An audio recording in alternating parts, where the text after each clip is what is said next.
From Buenos Aires to the Vatican, Pope Francis and the historic shift in Catholic leadership. On March 13, 2013, white smoke billowed from the Sistine Chapel chimney. The crowd gathered in St. Peter's Square fell silent, awaiting the announcement of a new pope. The words that followed would make history. Habemus Papam, Jorge Mario Bergoglio. Cardinal Jorge Mario Bergoglio of Argentina had become Pope Francis, the first Latin American pope in the Catholic Church's 2,000-year history. For centuries, the papacy had been dominated by Europeans, particularly Italians. The selection of Bergoglio represented not just a geographic shift, but a profound symbolic change for the Church's 1.2 billion followers, over 40% of whom lived in Latin America. Born in Buenos Aires to Italian immigrant parents, Bergoglio's journey to the papacy was anything but traditional. Before entering the seminary, he worked as a chemical technician and nightclub bouncer. He joined the Jesuits, known for their intellectual rigor and missionary work, and eventually rose to become the Archbishop of Buenos Aires, where he was known simply as Father Jorge to the poor communities he frequently visited.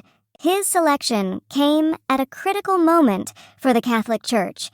His predecessor, Pope Benedict XVI, had made the nearly unprecedented decision to resign, citing health concerns. The Church was grappling with scandals, declining attendance in Western countries, and questions about its relevance in modern society.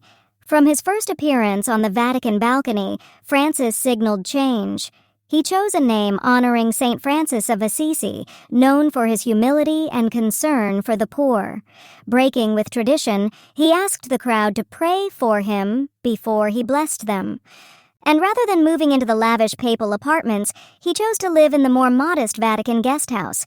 These symbolic gestures would soon be matched by substantive shifts in focus and tone. In his first major written work, the apostolic exhortation Evangelii Gaudium, The Joy of the Gospel, Francis criticized what he called an economy of exclusion and the idolatry of money. He wrote, "How can it be that it is not a news item when an elderly homeless person dies of exposure, but it is news when the stock market loses 2 points?" Perhaps most significantly, Francis brought Latin American perspectives into the heart of Catholic teaching. His 2015 encyclical Laudato Si', Praise Be to You, addressed environmental degradation and climate change, connecting them directly to poverty and global inequality, issues long emphasized by the Latin American Church, but previously given less prominence in Vatican leadership. This environmental focus wasn't surprising to those familiar with Latin American Catholic thought. The region's bishops had long incorporated environmental concerns into their social teaching, particularly regarding the Amazon rainforest and indigenous communities, perspectives that now found their way into global Catholic discourse. Francis also drew from his experiences in Argentina during its economic crisis.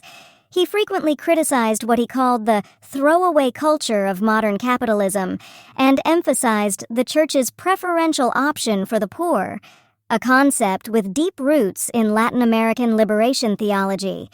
While Francis hasn't changed fundamental church doctrine, he has shifted its emphasis and priorities. His famous response to a question about gay Catholics, "Who am I to judge?" represented not a doctrinal change, but a significant tonal shift toward greater inclusion and pastoral sensitivity. His papacy has also focused on decentralizing church authority, giving more decision-making power to bishops' conferences around the world, another reflection of Latin American influence, where local church leadership had often developed distinctive approaches to ministry. Francis has faced resistance from traditionalists within the Church who view some of his reforms with suspicion. His attempts to address issues like communion for divorced Catholics, environmental stewardship, and economic justice have occasionally sparked controversy. Yet his approval ratings among Catholics worldwide have remained consistently high. Beyond internal church reforms, Francis has played a significant role on the global diplomatic stage. He helped facilitate the restoration of U.S.-Cuba relations advocated for migrants and refugees amid growing anti-immigrant sentiment in many countries, and consistently called for peace in conflict zones from Syria to South Sudan. His leadership style, direct, accessible, and occasionally spontaneous, has made him a distinctive figure on the world stage. His practice of making personal phone calls to ordinary people who write to him, washing the feet of prisoners during Holy Week ceremonies, and embracing people with severe disfigurements has presented a powerful image of compassionate leadership. The significance of having a Latin American pope extends beyond symbolism. It represents recognition of the demographic reality of global Catholicism, that its center of gravity has shifted from Europe to the global south. Today, more Catholics live in Brazil than in Italy, France, and Poland combined. Francis's papacy has also drawn attention to the distinctive contributions of Latin American Catholicism, its emphasis on community, its integration of faith with social concern, and its development of base communities, where lay people take active leadership roles. 10 years into his papacy, Pope Francis continues to challenge both the Church and the wider world. His calls for ecological conversion, accompaniment of marginalized people, and a poor church for the poor have reshaped Catholic priorities and brought renewed attention to issues often overlooked in global discourse. The election of the first Latin American pope marked more than a geographic milestone.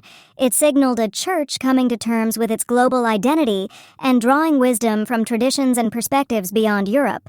Whether this shift will be lasting depends not only on Francis himself, but on how deeply his emphasis on mercy, inclusion, and care for our common home becomes embedded in Catholic thought and practice worldwide.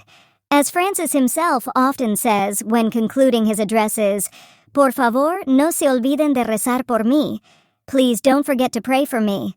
It's a humble request that reflects both his personal style and the recognition that the historic changes he represents require not just one leader's efforts, but the engagement of the entire global community he serves.